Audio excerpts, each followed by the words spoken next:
took Francine to Sweet Cece's, but her homeroom is Belmont, so we stopped by Belmont so she could take a picture in front of the sign. Oh, cute. And then Very cool. we ate at Sweet Cece's. It was good. Awesome. And the car ride was longer than I thought because I was during rush hour, so I got to talk with her a lot. Okay, so you went to Sweet Cece's, stopped at Belmont, and you had tons of time in the car. Awesome. And I know, Cece, you're actually going to Sweet Cece's. It was easy to remember. What other ideas do you guys have? I say give them a tour around Vandy as far as, highlighting the fact that classes in school is to be a focal point of our relationship. And so I think taking them around Vanderbilt and just inspiring them that way would be cool. That's a really good idea. Yeah. Encourages college, too. Right, or any college in general. Jake? I got fishing. Fishing? Okay. Yeah, that's great. That's real good. That's great. You're their parent. Don't let them drown. No. That's a good idea. What else? This is something that costs a little bit of money, but I guess if you worked on the same thing, it doesn't cost that much. But like brush fire, or somewhere where you guys can like paint together or do some sort of like activity together. Brush. And it's like something brush fire studio. Is that like pottery? Yeah. Brush fire studio. And they have like a lot of different things. You can like paint a plate with them that they can take home, or like a little cup. That's great. Yeah, that's physical. Yeah. It's relational. Physical. Brian? Well, I play a lot of music, so I was thinking maybe like doing a lesson. Music lesson? Yeah, and I don't know if Pau has ever had the chance to learn an instrument, so that's awesome. What did you mean by physical? You said like Physical, like something tactile or kinetic. So if it's a walk, or even if just something that's not purely like, a sit down talk. yes, I mean, it's not an absolute thing. It's just if you can do something where they're out walking, unless they really emphasize this too, because Well, they don't understand exercise. I shouldn't say they don't understand, but if they have to walk somewhere, they just might say, I don't want to do that. I drop them off at the edge of their neighborhood to walk home, which is at max a block and a half, and they still complain. Yeah. Really? And I'm so, not kidding. it would be great, because I've encouraged them just walk around in your neighborhood. There's sidewalks, and but they say they're scared. I don't know if they're really scared or not. But they're just saying that. But like I think Chad put on here, a walk. Go on a walk at Radnor, or Yeah. walk on some of the trails in the park, or just fishing, or whatever it is, but they're really not used to that much physical activity, and they need that. I don't know that they really understand the importance of physical activity. One time, Leslie took some of the girls to her house to bake cookies. And things that are so simple. I mean, the girls, That's the physical. guys, I don't know that they want to do this, but the girls love to cook. And they probably cook at home and have to cook at home, but they love. We just make cookies at Christmas time, but they love measuring the flour and cracking the eggs, and just because that's just stuff they don't do, and they loved that, decorating the cookies. And you can also learn from their culture if you do something domestic like that. I stopped by Francine, Emmeline, and Sharit's house. They're all siblings. When I dropped them off on the bus one day, and they were cooking up like on the grill, and they offered me some food, which was like an incredible beef kebab. And then Emmeline walked over because her dad asked her to, and she had a bowl of water, and then she dumped soap into my hands, which was like way too much. And that was how they wash hands in their culture after they've eaten. And so you can take time in the midst of these activities, learn about their culture, and maybe say, oh, that's interesting, or why do you guys do that? Speaking of culture, I have Yeah. another thing. If you meet the parents, if they shake their hand, if they reach to shake your hand, they'll probably hold their arm with their left hand. They'll do this, and that's a sign of respect. just. And you can just- do it too to show yeah, respect to them. right, I when mean, you you shake can, their hands. you know, you can do it back, but anyway, that's just kind of a FYI. No, that's good. I haven't even thought about telling them that, but they'll be a little. They may catch on, and they'll be impressed with you if you do that. You just touch your arm. It's. Right. I have no idea why. A few Respect. a few more events for girls. I guess you guys can just read those, so Yeah. we can skip over that. But for the guys, I did want to just say, like, sports. You know, music's great for either gender. I mean, both are for either gender, but I can see the guys gravitating towards, like, going to the Y, or maybe not walking around the park, but going for a hike in the woods. Although both could enjoy that. They love to play soccer. I mean, if it's just kicking the soccer ball around, they'd be happy with that. Yeah, and that's very, very simple. We actually have a soccer ball if you guys need one. I would avoid, however, movies, video games, shopping, expensive events, and professional sporting events. Because those fit in the category of Right. not simple, they run the risk of not being relational, and you're just kind of... It's like Saved by the Bell. And then also it has a tendency to not encourage being like active. You might watch someone playing football, but it's way better if you guys can play football together. And the reason I'm saying to avoid these is because we want to share real life with them, not show them fake life on a screen. And then also we want them to also be able to do these things with their families. So like, let's say you guys have a really cool experience at the pumpkin patch, but they've never done that because their culture doesn't have pumpkins. Well, if you did something else that was like really extravagant that maybe they couldn't afford or was out of their reach, they wouldn't be able to do that. And it would be almost like this disconnect. And it might produce frustration or bitterness, maybe even towards their family. So do things that their family could do later to help their entire family kind of grow in our culture.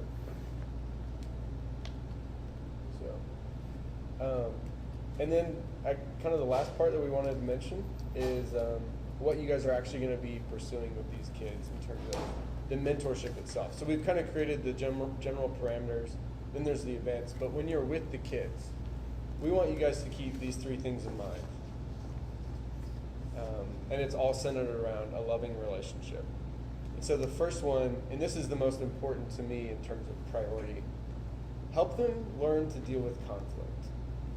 If you could help them do that, if you could help me do that better, we'd all be better off. And I think you can tell just by being in tutoring itself that it is a very big struggle for middle school students. To give them tools and examples and to process with them out loud how to deal with conflict is an amazing gift that you can give these kids and to mentor them into. It's not simple and it's not easy. And to be honest, I'm not sure that all their parents are going to do this with them. I don't know if many parents really do, period. Well, and most of the discipline they get at home, a lot of it is physical, or yelling, or and so that's all they know. A lot of them, not all of them, but When a lot of immigrants come to America under refugee status, they're told explicitly, you cannot. In America, we don't physically punish kids in the sense that, and I don't know if they use this word, but you can't beat your kids because that's not what we do in America. They have to be told that because in a lot of other cultures, and I don't know a ton, but I do know in at least some African cultures, discipline is through, I guess the best way is to either say whooping them, which is the word the kids use, or beating them. So they need to, this is a generational learning curve. And they will punish they'll discipline their kids the same way unless they're specifically taught non-violent ways of discipline. So that word is not just from the civil rights movement. I think it's a paradigm for conflict management. And so it's physical or verbal violence that we're going to discourage and will encourage loving conflict resolution, which means learning how to be kind and gentle. in your words, and to not react out of anger with your body. And these are not easy things for anyone to learn.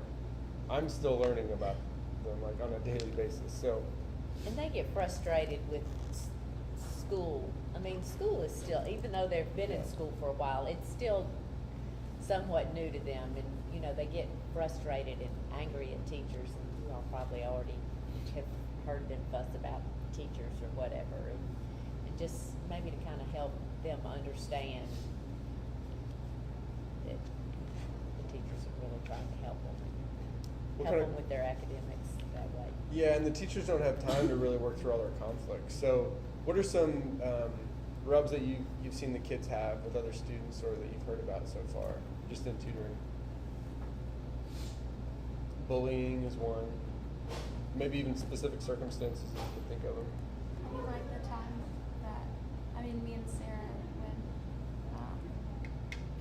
Adina got upset that someone called her stupid, and she was just like really, I mean, I think she was more upset than angry, but she Yeah. didn't know how else to, like, she acted out like she was angry. So someone But- called Adina stupid. Yeah. And this actually happened on Saturday several times with several of the students. Shut up and stupid are like cuss words to these kids. And so I actually like prohibit them from saying that to each other. For all intents and purposes, they are. So a practical way to deal with that is to kind of get both sides of the story if you're with the students, but if you're just with your protege, to talk with them through what happened.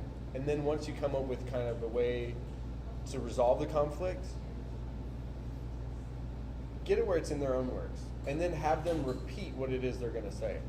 So, for example, if a good way to start a conflict is, when you did this, it made me feel this way.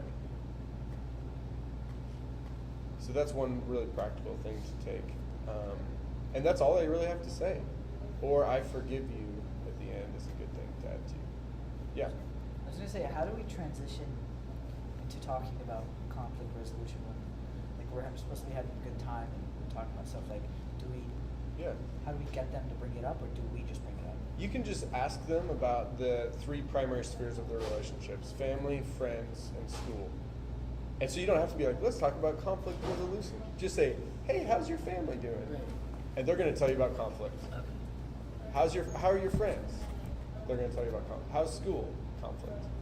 It'll And be I think very some easy. of well, middle school's just hard, period. But I think because they are a little more immature than kids that have grown up here all their life, you know, they're just learning about things. And that's kind of why they do love making cookies and just going out into the park, because their childhood wasn't really like, you know, Mhm. your childhood. And so they didn't get to do a lot of the just fun, play kind of things. But they're a little more immature, and so the other kids at school that don't know, I do think they're a target for bullying sometimes, because I Definitely. think, you know, just because they don't know something and then somebody calls them stupid, or, you know. And Or their accent is a little off. right. Or not So, off, but different. I think sometimes they unfortunately are a target. Yeah. So it's even more a case with these students.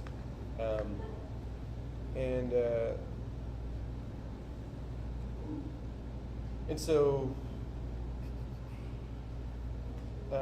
really, the last thing we want to emphasize, I mean, culture, we've already talked about culture. So the last thing is really just every time you meet with them, at some point check in on how they're doing at school. But not just like talking about like negative things, but encouraging them, like, and finding out how you can better help them. You know, we've been working on math and we've been quizzing like this. Is that good, or do you want to change it up this week, or whatever it might be? And then also to encourage them and create a paradigm for what education looks like in America. No one's gonna. This school will tell them about college, but they might miss some stuff, and they might not know about postgraduate or like graduate school or postgraduate school. It's actually a good thing just to tell them about it. They may not really get it, but to talk about academics in school. So, again, our primary purpose is relationship, and out of that relationship to show them true love. And specifically, loving them through conflict, cultural changes, and through their classes, and all the difficulties and all those. But again, the most important thing is that not only you teach, but you show them love. So there's going to be some great moments where you're just going to listen to them talk, and they're going to love it. And over the course of the school year, it's just going to be an incredible opportunity. I'm really excited to see how it goes because we've never done this. I'm actually mentoring Verite, also known as Igaraneza. We might have to work out. But so I'm with you guys in this. Leslie and I are going to contact you if you guys don't contact us by November 9th. So we wanted to give you the chance, and we'll send you an email with she'll send you an email with your number. If you're with her, we kind of split you guys in half. And so we want you guys to be able to call us either right before or right after your first event with the kid to just process things one-on-one. And then we want to follow up with you guys again towards the end of the semester in December. So we'll give you guys those specifics, but go ahead and when we let you know who your coach is, either me or Leslie, contact us. And if we don't hear from you, we'll contact you by November 9th. So that's pretty much it. Did we leave anything Yeah, out? I don't think so. It's going to be so nice. This sounds like, oh my goodness, what did I sign up for? But it's mostly common sense and just easy and fun. And Yeah. you'll have a great time. Yeah. Cool. Well, thank you guys so much for coming.